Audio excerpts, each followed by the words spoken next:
La coalition Laurent Gbagbo, Guillaume Kibafori Soro et d'autres acteurs politiques en Côte d'Ivoire pour freiner le gouvernement qui est en place aujourd'hui, comme l'a déclaré Laurent Gbagbo lui-même à Beaunois le 14 juillet 2024 passé là, sur lequel d'ailleurs j'ai fait une émission hier qui a naturellement attiré beaucoup de réactions.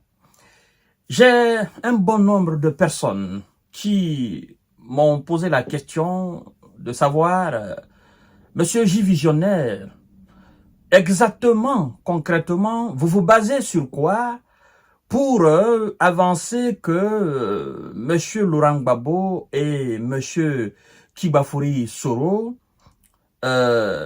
n'ont pas de chance face au candidat de Alassane Dramane Ouattara, RHDP, en Côte d'Ivoire en 2025, où le candidat de cette coalition, n'est-ce pas, qui est en train de se mettre en place suite à l'appel de son Excellence le Président Laurent Gbagbo le 14 juillet à Beaunois. Si je prononce bien le nom du lieu du meeting. Alors, mesdames et messieurs, d'abord, permettez-moi de vous saluer. Avant tout, recevez mes salutations les plus sincères et amicales. Je vous invite également à vous abonner sur ma chaîne YouTube Kanté J Visionnaire, activer la cloche de notification pour ne plus rater mes émissions. Je réitère toujours que l'activation de la cloche de notification vous permet, n'est-ce pas, d'entrer instantanément en contact avec mes émissions postées à la minute près. Alors, on dit souvent que celui qui ne fait pas attention à l'histoire est condamné à la répéter. C'est très important de se référer à l'histoire. Chaque être humain a une histoire. Chaque régime politique a une histoire. Chaque acteur politique a une histoire. Vous comprenez? Chaque gouvernance a une histoire. Une histoire du début, une histoire de la fin. Vous comprenez? Laurent Gbagbo, vous savez très bien, s'il n'est pas le véritable premier acteur politique, c'est-à-dire le véritable premier acteur de l'opposition en Côte d'Ivoire, en tout cas, je ne crois pas qu'il soit le troisième. Parce que Laurent Gbagbo, il a été opposé au vieux Houphouët-Boigny. Et je crois d'ailleurs que le vieux Houphouët-Boigny lui-même l'a encouragé dans ce sens. Et Laurent Gbagbo se vante d'ailleurs pour le dire, pendant que les autres étaient sous les ordres du vieux Houphouët-Boigny. Donc, la politique ivoirienne, Laurent Gbagbo est imprégné dedans, c'est-à-dire la classe politique ivoirienne, l'opposition ivoirienne, Laurent Gbagbo est en quelque sorte un père fondateur, si je ne fais pas erreur. Je dis bien si je ne fais pas erreur. À ce titre, comme Dieu fait souvent des miracles, la lutte de Laurent Gbagbo a été récompensée dans les années 2000. Et il est devenu président de la République sœur de la Côte d'Ivoire. Et je crois bien qu'il a fait 10 ans à la tête de l'État, entre 2000 et 2010. Et après, il y a eu organisation des élections. Nous savons les conditions dans lesquelles les élections ont été organisées. J'entre un peu dans l'historique de cet homme, de cet imminent acteur politique ivoirien, pour que les jeunes qui sont parmi nous, ou même des vieux, mais qui ne se remémorent pas, n'est-ce pas, de la qualité de cet homme, d'où cet homme vient, et l'esprit qui l'anime aujourd'hui, c'est ce qui me pousse à faire un peu de cours d'histoire sur l'homme, et voilà sa vision d'aujourd'hui. Alors, Monsieur Laurent Gbagbo, ce qu'il est aujourd'hui, il ne l'a toujours pas été. C'est-à-dire, l'esprit nationaliste et patriotique qu'il a aujourd'hui, il ne l'a toujours pas été par le passé. Ça, on est d'accord. Vous comprenez? Et donc, moi, je me base uniquement sur la manière dont M. Laurent Gbagbo est parti de la présidence ivoirienne. Vous ne me direz pas le contraire. Entre 2000 et 2010 ou entre 2000 et 2007-2008, M. Laurent Gbagbo était, je crois bien, en bonne entente, bon rapport avec l'ancienne puissance coloniale qu'on appelle la France. Vous comprenez?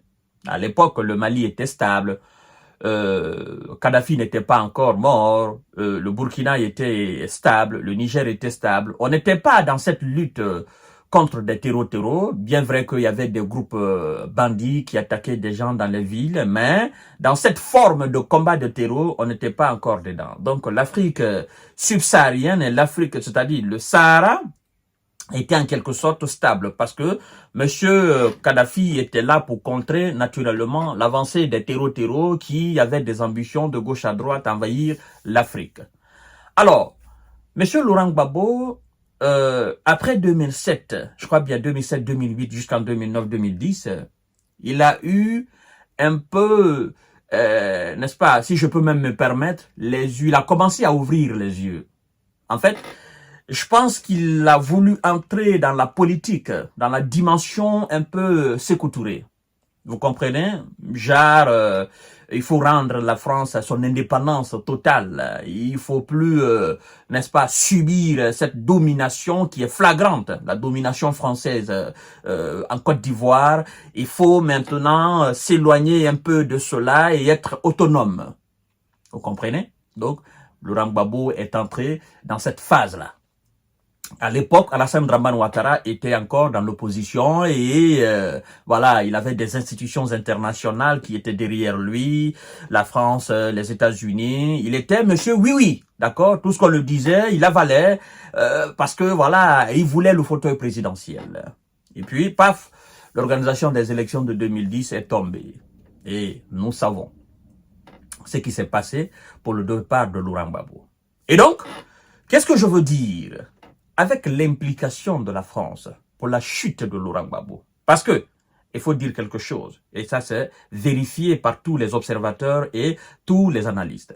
N'eût été l'implication de la France pour déloger Laurent Gbagbo de cette présidence ivoirienne, je ne crois pas que Alassane Dramane Ouattara et ses lutteurs auraient pu le déloger. Je réitère encore, n'eût été la flagrance, le délit de l'État français pour déloger Laurent Gbagbo de cette présidence. Vous comprenez? Parce que l'opinion a été manipulée, l'opinion africaine a été même manipulée contre M. Laurent Gbagbo, comme la fois dernière annoncé, le capitaine Ibrahima Traoré dit bon, nous, voilà, on nous a tout dit que Laurent Gbagbo était le diable, machin. Bon, cette prolifération des réseaux sociaux qu'on assiste aujourd'hui n'était pas à l'époque, d'accord? Même s'il y avait les prémices encore, mais tout le monde n'était pas en possession, naturellement, des smartphones en 2010, et puis l'Internet n'était pas aussi au top, d'accord? C'était même pas vraiment Internet en Afrique. Donc, les gens se contentaient uniquement de ce que les médias classiques européens racontaient, les France 24, RFI, machin. Et donc, en quelque sorte, ce monsieur a été diabolisé, il fallait qu'il quitte, machin. Mais bon, aujourd'hui, la plupart des gens ont compris ce qui a été fait contre le monsieur. Donc, je le dis encore, n'eût été l'implication de l'État français pour déloger Laurent Gbagbo, il ne serait pas parti, il serait resté. Parce que les hommes de Alassane Dramane Ouattara avaient commencé déjà à montrer leurs limites. Et Laurent Gbagbo était très bien implanté. Il avait aussi l'armée à sa possession. Donc, cette implication d'un État tiers dans la chute d'un président d'un autre État, pensez-vous qu'en toute sincérité, si Laurent Gbagbo redevient encore président en Côte d'Ivoire, ou si Laurent Gbagbo présente quelqu'un, d'accord, ou si on forme, c'est-à-dire une union des acteurs politiques ivoiriens contre Alassane Dramane Ouattara, connaissant aujourd'hui aussi l'état d'esprit de Sero Guillaume, ben, Sero Guillaume et Laurent Gbagbo, ils ont à peu près les mêmes états d'esprit nationalistes aujourd'hui. Moi, je vous dis clair, si aujourd'hui il y a une coalition qui se forme autour de Laurent Gbagbo, coalition dans laquelle fera partie M. Guillaume Soro, laissez-moi vous dire quelque chose. À la limite près, le président ou le candidat de cette coalition gagne les élections en Côte d'Ivoire par un miracle, le lendemain des élections de la victoire, ils vont demander directement le départ de l'armée française de la Côte d'Ivoire. Ils vont demander directement le départ de toutes les forces d'occupation en Côte d'Ivoire, toutes les forces d'occupation étrangères en Côte d'Ivoire. Ça sera la première des choses. Ça, il ne faudrait même pas qu'on se leurre. Ça, c'est une réalité absolue. Il ne faut même pas qu'on se trompe à ce sujet-là. Vous comprenez? Donc, voilà un peu les raisons pour lesquelles, ou la raison même principale pour laquelle moi je dis, ça sera très difficile pour cette coalition de présenter un candidat qui puisse battre les hommes de Alassane Dramane Ouattara dans les urnes. Ça ne sera pas un règlement de compte pour cette coalition ou le candidat de cette coalition à la tête des États de la Côte d'Ivoire. Mais c'est un fait. Et il faut que les gens comprennent cela. Laurent, moi, je ne peux même pas me tromper là-dessus par rapport à cela. Ils gagnent, ils vont demander le départ de l'armée française et de l'armée américaine. Point barre. Point barre. Tous ceux qui ont participé, ils vont leur demander de partir, tout simplement. Voilà un peu des gens qui... Voilà, ce J visionnaire, vous basez... Voilà la raison. Moi, je ne cherche pas 1000 raisons. Voilà la raison. Et cette raison, elle est claire pour tous les observateurs. Donc, mesdames et messieurs, je ne vais pas m'étaler longtemps là-dessus. Je pense que vous avez compris la quintessence de cette réémission, parce qu'il a fallu que je revienne là-dessus pour apporter cette précision-là. À tout à l'heure pour notre série d'informations et de décortiquage. Nous allons quand même voir ce qui va se passer en 2025. Et d'ici 2025, si la coalition sera mise en place contre le candidat de Dramane Ouattara ou pas. En attendant, restons concentrés. Il y a d'autres sujets liés à l'Afrique et liés aussi à l'international. Merci infiniment.